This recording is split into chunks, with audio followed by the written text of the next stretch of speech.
الصلاة خير من النوم.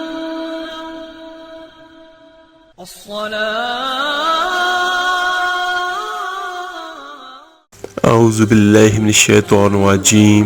بسم اللہ الرحمن الرحیم. شروع کرتا ہوں اللہ تعالیٰ کے نام سے جو اپنے بندوں پر بڑا ہی مہربان ہے. السلام علیکم ورحمۃ اللہ وبرکاتہ. سیدنا عائشہ رضی اللہ عنہا فرماتی ہیں کہ ایک دن حضور صلی اللہ علیہ وآلہ وسلم کا دریائے رحمت جوش میں تھا اور حضور نے مجھے فرمایا عائشہ جو مانگنا ہے مانگ لو. میں نے عرض کی یا رسول اللہ صلی اللہ علیہ وآلہ وسلم اگر آپ اجازت دیں تو میں اپنے باپ حضرت ابو بکر صدیق رضی اللہ عنہ سے مشورہ نہ کر لوں کہ میں نے کیا مانگنا ہے. تو میرے آقا نے مشورے کی اجازت بھی دے دی. تو وہ فرمانے لگی کہ اپنے والد کی خدمت میں حاضر ہوئی اور کہا کہ دریائے رحمت جوش میں ہے. حضور صلی اللہ علیہ وآلہ وسلم نے فرمایا کہ عائشہ جو مانگنا ہے مانگ لو. یہ اتنا سنہری موقع ہاتھ آیا ہے تو میں چاہتی ہوں کہ کوئی مانگوں تو بہت ہی اہم چیز مانگوں اور آپ کی خدمت میں حضور سے اجازت لے کر حاضر ہوئی ہوں. اور آپ مجھے بتائیے کہ میں حضور صلی اللہ علیہ وآلہ وسلم سے کیا مانگوں تاکہ کوئی چھوٹی چیز نہ مانگ لوں کوئی بڑی چیز مانگوں.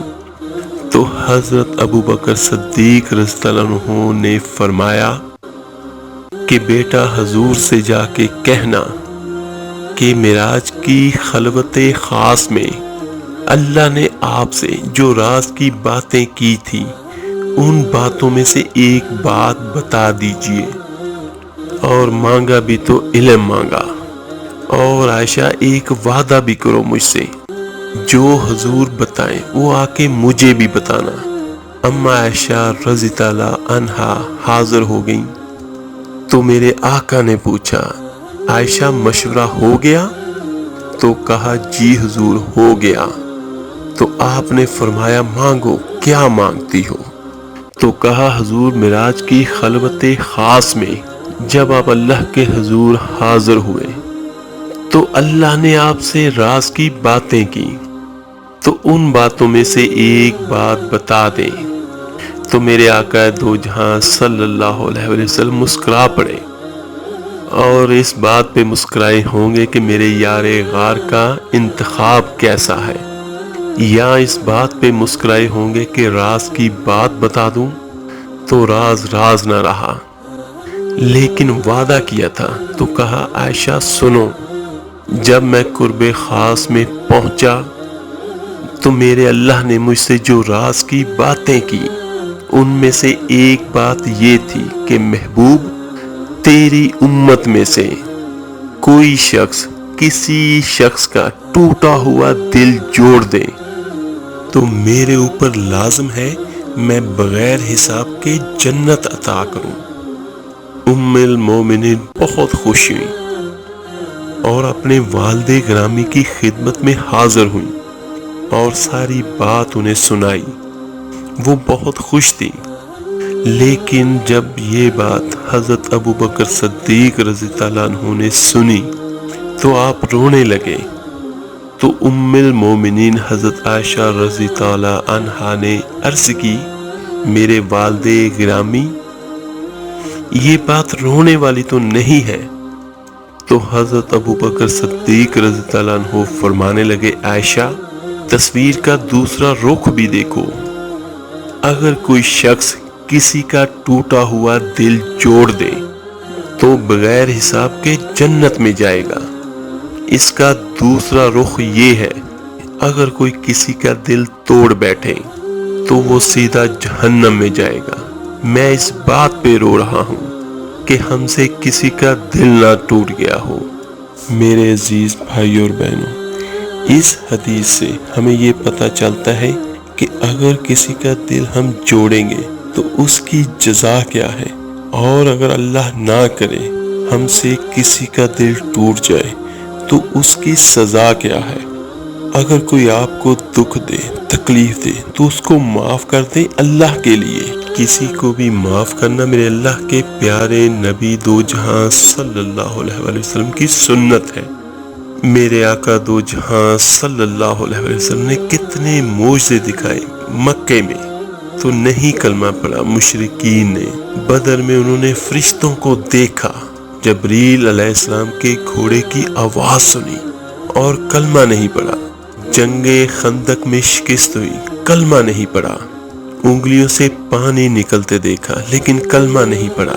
بکرے کا ایک بازو پکایا، اگلا بازو جو ہوتا ہے۔ 40 صحابہ نے کھانا کھایا مگر ایک بھی بوٹی اس میں سے کم نہیں ہوئی، لیکن پھر بھی مشرکین نے کلمہ نہیں پڑھا۔ اور جب میرے نبی دو جہاں صلی اللہ علیہ وآلہ وسلم نے فتح مکہ میں کہا جاؤ معاف کیا، تو سبھی نے کلمہ پڑھ لیا کہ واقعی یہ اخلاق ایک نبی کے ہو سکتے ہیں۔ حنین کی جنگ میں جب بھاگے، شکست ہوئی، تو ایک صحابی رسول صلی اللہ علیہ وسلم کا بھاگتے ہوئے پاؤں میرے آقا کے پاؤں کے اوپر آ گیا۔ جوتا سخت تھا اور آپ کے ہاتھ میں چھڑی تھی، آپ نے اس کو ماری۔ ارے تو نے مجھے کتنا زیادہ دکھ اور درد پہنچایا۔ اور وہ صحابی بیچارے پگھل کے رہ گئے اور پریشان ہو گئے، اور وہ فرماتے ہیں کہ میں سارا دن اور ساری رات پریشان رہا کہ میں نے اللہ کے نبی کو تکلیف پہنچائی ہے، اب میرا کیا بنے گا۔ اگلا دن ہوا جب، تو اعلان ہو رہا تھا جس کا پاؤں اللہ کے نبی کے پاؤں کے اوپر آیا تھا اس کو اللہ کے نبی بلا رہے ہیں۔ تو وہ صحابی کہنے لگے کہ میں نے سمجھا کہ اب میری دنیا بھی گئی اور میری آخرت بھی گئی، اور اب میرے اوپر کیس بنے گا اور مجھے ڈانٹ ڈپٹ بھی ہوگی اور میرا کتنا بڑا نقصان ہوگا۔ اور وہ صحابی ڈرتے ڈرتے میرے آقا دو جہاں صلی اللہ علیہ وآلہ وسلم کے پاس حاضر ہوئے۔ تو میرے آقا نے فرمایا میرے بھائی، کل میں نے تمہیں چھڑی ماری تھی، وہ مجھے معاف کر دینا، اور یہ 80 اونٹ تمہیں ہدیہ دیتا ہوں، 80 کیملز، یعنی آج کی کوئی 80 پراڈو کے قریب گاڑیوں جتنی قیمت ہوگی۔ کہا یہ میری طرف سے تمہیں ہدیہ ہے۔ وہ صحابی حیران پریشان، یہ میرے نبی کے اخلاق ہیں۔ کانٹے بچھانے والی نے 4 دن آنا چھوڑ دیا، وہ بیمار ہو گئی تھی، تو آپ نے فرمایا کیا بات ہے، ہمارے راستے میں اب کانٹے کوئی نہیں ہیں۔ تو کسی نے بتایا کہ حضور وہ تو بیمار پڑی ہے جو کانٹے بچھایا کرتی تھی۔ تو آپ اس کے گھر تشریف لے گئے اور کہا ماں جی خیریت ہے، آپ ٹھیک تو ہیں؟ اور وہ بڑھیا کہنے لگی بس بیٹا مجھے کلمہ پڑھا دے کہ تیرے اخلاق نے مجھے فتح کر لیا ہے۔ میرے عزیز بھائیوں اور بہنوں، ہم لوگ یہ چیپٹر بھول چکے ہیں۔ جب تک کتاب کا یہ باب زندہ نہیں ہوگا ہمارے دلوں میں، تب تک ہماری زندگی اسلامی نہیں بنے گی، ہمارا معاشرہ اسلامی نہیں بنے گا، اور آگے قوموں کے لیے اسلام کا دروازہ نہیں کھلے گا۔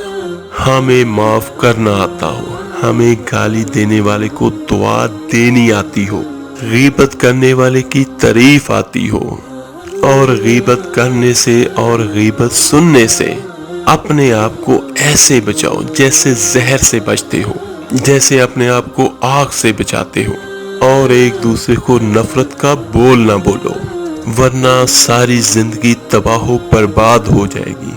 میں اپنے آقا دو جہاں صلی اللہ علیہ وسلم کا ایک فرمان بیان کرتا ہوں، ایک زبان کا بول جو انسان بولتا ہے تو اس کی وجہ سے وہ جہنم کی گہرائیوں میں گر جاتا ہے، اور ایک زبان کا بول انسان بولتا ہے اور وہ جنت کے درجات پر چڑھ جاتا ہے۔